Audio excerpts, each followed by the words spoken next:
Hey,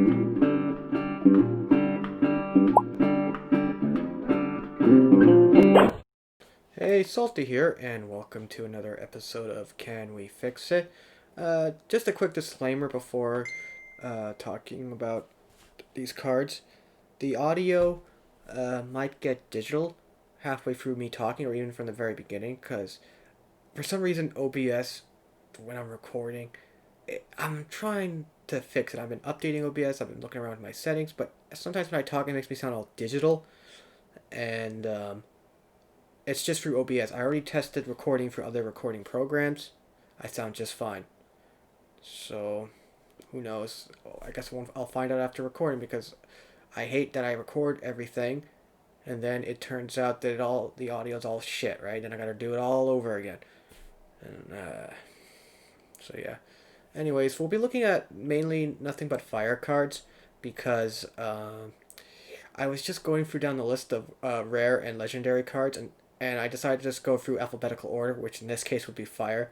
So there was a few fire cards I noticed, and I decided to pick those. And I try to do at least 4 to 5 cards per video. So I'll probably do more fire cards next video, or maybe to make it more fair, I would do, or at least change it up a bit. I would do Prime, and then Justice, then Shadow, and then go back to Fire or Multicolor. Who knows? So, anyways, as you see here, the first card we're looking at here is Clodagh Ascending, which is the weakest of the cycle legendary units from the Awakens campaign. Because at least I believe it's the weakest, and I never see this card. I have never seen anybody actually try to play it. And I think it's mainly due to its first effect here. When she attacks, plunder.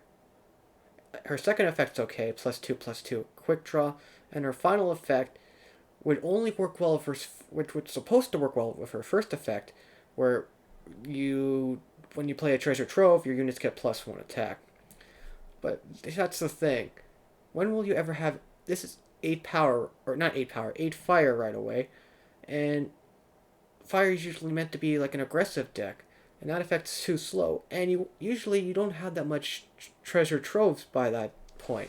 Like, there's not that many cards besides Plunder and those Silex that generates treasure trove. Sure, there's maybe also that Zoc Dragon with the Fate effect, but you don't put that in an aggressive deck. You put that in more of a control-like deck, or a slower mid-range deck, not an aggro deck like something like Claudia, which should be in.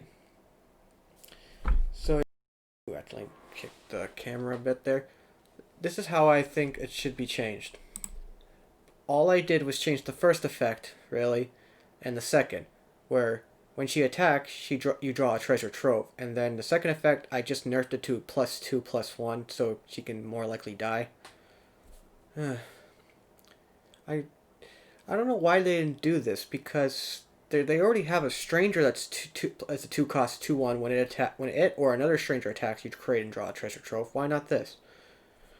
And for the third effect, I was thinking of doing a stuff like maybe when you play a treasure trove, you also scout, because her there's like a rare version of her where she gains attack when you scout. So I'm like, why not bring that into effect? Because she used to be all about scouting. Or maybe even when you play a treasure trove, you draw additional card, or treasure troves cost 1 less. But I'm like, now I'll leave the last effect alone. It seems okay enough as it is, because it's permanently giving units +1 attack, right?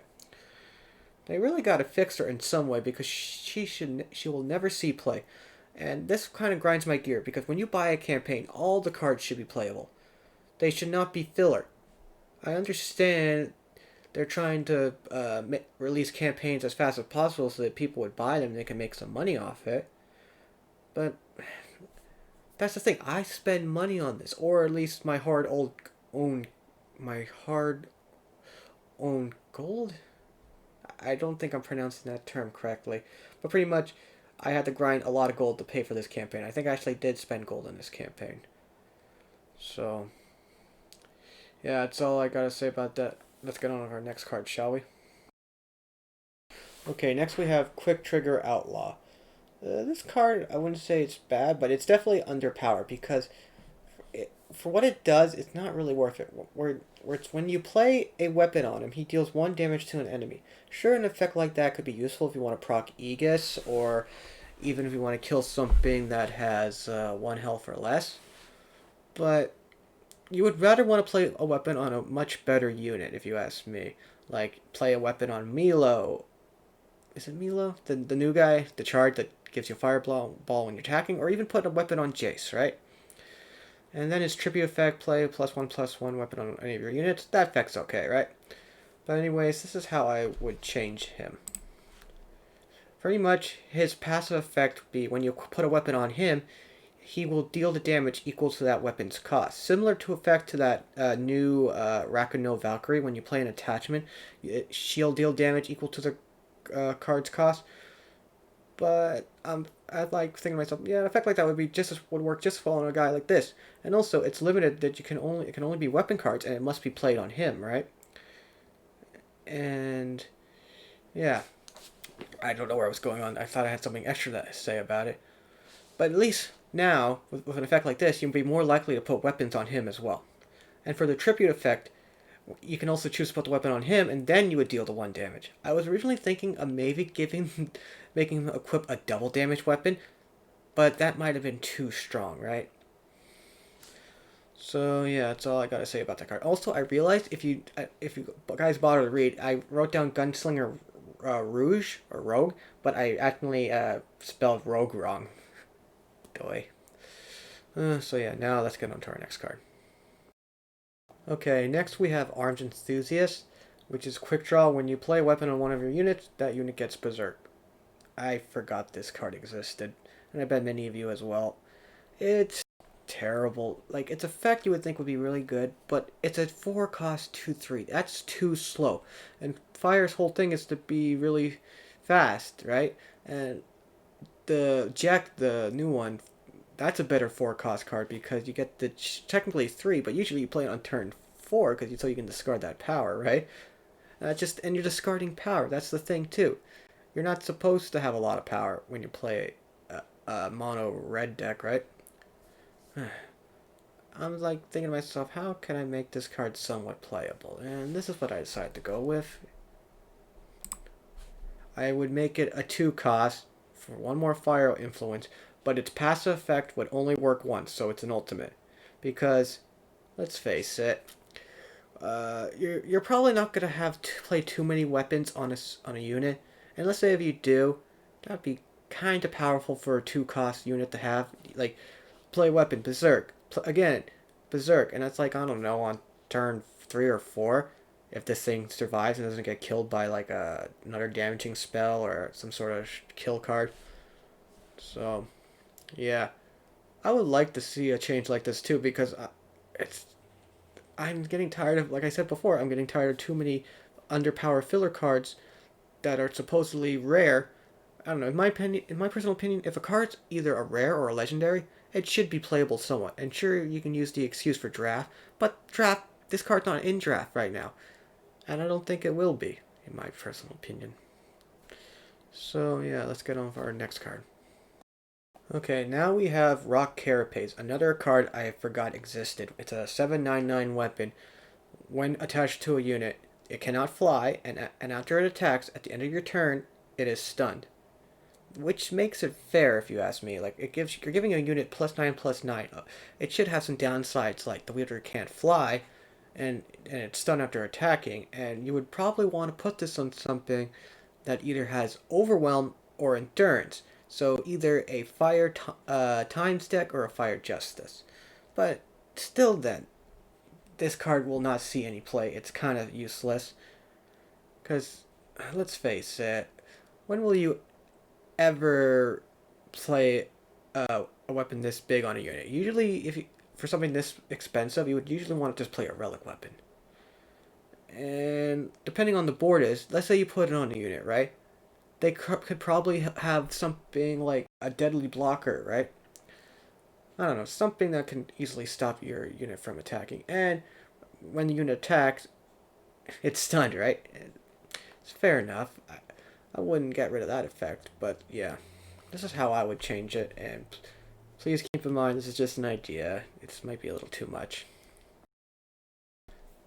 You would reduce the cost a little bit, give it overwhelm, so you're more likely to play something like this. And as well, if you read here, the can't fly nor endure, meaning it can't have endurance either. Because the whole point of it stunning a unit, you would want to put it on an endurance unit, like I said previously. But now, you can't do that either. And also, I figured by doing that, it would counteract having the weapon and giving it overwhelm, right? So, yeah, I think something like this would see more play, but at the same time, if we're going to give it overwhelm, I think I should have reduced it to a 7/7 or very least an 8/8. Maybe 6/6 even, but nah, 7/7 or 8/8. But I left it as 9/9 because why not? So yeah, let's get on with our final card now, shall we? Finally, we have Furious Compulsion, which is a 4-cost spell that gives units +1 attack and create and draw a headshot. For those who don't know, headshot is a 7-cost spell that deals 7 damage to an enemy and give your units double damage and overwhelm until the end of your turn, which I think it's a good enough card. I wouldn't change it, but maybe reduce its cost and damage to 6. But that's just me.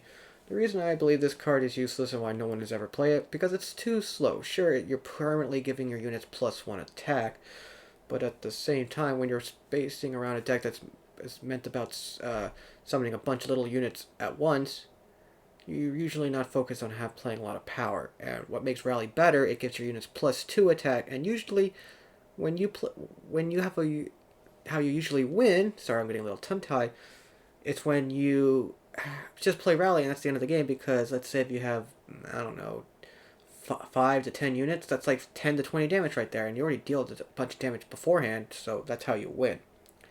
So, which is why I think this would be kind of slow and not really worth it. And this is how I believe that how I would fix it to make it more worth it. All I did was added that you play 2 1/1 hounds with charge and reckless, and then all your units get +1 attack, meaning those hounds become 2/1s.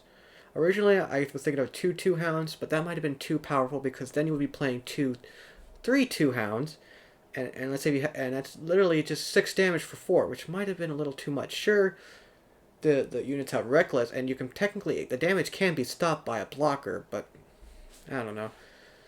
So yeah, that's all I gotta say. I hope they would do something like this. Even play 1 hound. Even the reason why I went with hounds is because look at the picture. The guy's getting chased by hounds. Why not add hounds? What's the point of showing hounds if it has nothing to do with hounds? Or they look more like werewolves, really. But you know, thought a little flavor by adding hounds. So yeah, that's it for this. Can we fix it? Sorry if I haven't been that much detailed about it, and sorry if I don't really write scripts while doing these, but that's just how I roll. Anyways, see you all next time. Well, that's the end of this video.